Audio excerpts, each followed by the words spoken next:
माननीय प्रधानमंत्री श्री नरेंद्र मोदी जी से व्याख्यान के लिए विनम्र अनुरोध।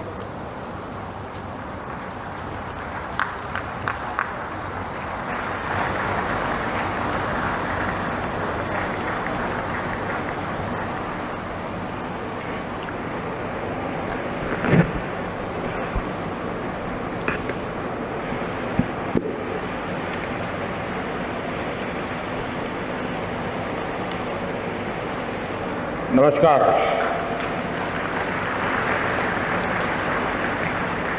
इस ऐतिहासिक कार्यक्रम में हमारे बीच उपस्थित बिहार के राज्यपाल श्री फागू चौहान जी, यहाँ के जनप्रिय मुख्यमंत्री श्री नीतीश कुमार जी, विधानसभा स्पीकर श्री विजय सिन्हा जी, बिहार विधान परिषद के कार्यकारी अध्यक्ष श्री अवधेश नारायण सिंह, उप मुख्यमंत्री श्रीमती रेणु देवी जी,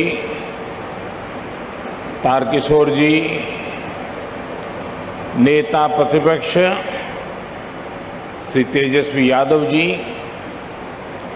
सभी मंत्रीगण, विधायकगण, अन्य महानुभाव, देवी और सज्जनों, आप सभी को, बिहार निवासियों को बिहार विधानसभा भवन के शताब्दी वर्ष की बहुत बहुत शुभकामनाएं। बिहार का ये स्वभाव है कि जो बिहार से स्नेह करता है, बिहार उसे, उस प्यार को कई गुना करके लौटाता है। आज मुझे बिहार विधानसभा परिसर में आने वाले देश के पहले प्रधानमंत्री होने का सौभाग्य भी मिला है। मैं इस स्नेह के लिए बिहार के जन जन को हृदय से नमन करता हूं।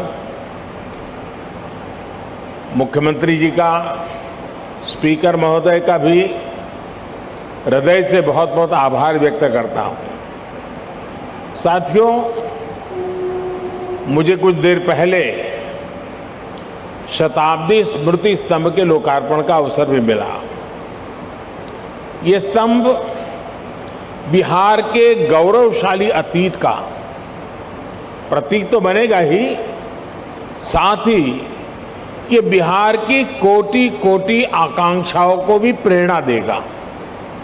अब से कुछ देर पहले बिहार विधानसभा म्यूजियम और विधानसभा गेस्ट हाउस का शिलान्यास भी हुआ है। मैं इन विकास कार्यों के लिए नीतीश कुमार जी और विजय सिन्हा जी को हृदय से बधाई देता हूं। मुझे विधानसभा परिसर के शताब्दी पार्क में कल्पतरु के रोपण का भी सुखद अनुभव मिला है। कल्पतरु के विषय में मान्यता है कि हमारी आशाओं, आकांक्षाओं को पूरा करने वाला ये वृक्ष है। लोकतंत्र में यही भूमिका संसदीय संस्थाओं की होती है। मैं आशा करता हूं कि बिहार विधानसभा अपनी इस भूमिका को इसी निरंतरता के साथ निभाती रहेगी, बिहार और देश के विकास में अपना अमूल्य योगदान देती रहेगी। साथियों, बिहार विधानसभा का अपना एक इतिहास रहा है और यहां विधानसभा भवन में एक से एक बड़े और साहसिक निर्णय लिए गए हैं। आजादी के पहले इसी विधानसभा से गवर्नर सत्येंद्र प्रसन्न सिन्हा जी ने स्वदेशी उद्योगों को प्रोत्साहित करने, स्वदेशी चरखा को अपनाने की अपील की थी। आजादी के बाद इसी विधानसभा में जमींदारी उन्मूलन अधिनियम पास हुआ था। इसी परंपरा को आगे बढ़ाते हुए नीतीश जी की सरकार ने बिहार पंचायती राज जैसे अधिनियम को पास किया।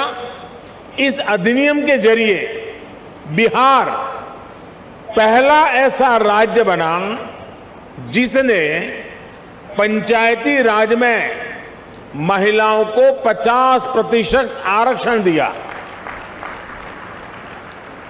लोकतंत्र से लेकर समाज जीवन तक समान भागीदारी और समान अधिकार के लिए कैसे काम किया जा सकता है, ये विधानसभा इसका उदाहरण है। आज जब मैं आपसे इस परिसर में विधानसभा भवन के बारे में बात कर रहा हूं तो ये भी सोच रहा हूं कि बीते 100 वर्ष में ये भवन, ये परिसर कितने ही महान व्यक्तित्वों की आवाज का साक्षी रहा है। मैं नाम अगर लेने जाऊंगा तो शायद समय कम पड़ जाएगा, लेकिन इस इमारत ने इतिहास के रचयिताओं को भी देखा है और खुद भी इतिहास का निर्माण किया है। कहते हैं वाणी की ऊर्जा कभी भी समाप्त नहीं होती। इस ऐतिहासिक भवन में कही गई बातें, बिहार के उत्थान से जुड़े संकल्प एक ऊर्जा बनकर आज भी उपस्थिति है। आज भी वो वाणी, वो शब्द गूंज रहे हैं। साथियों, बिहार विधानसभा भवन का ये शताब्दी उत्सव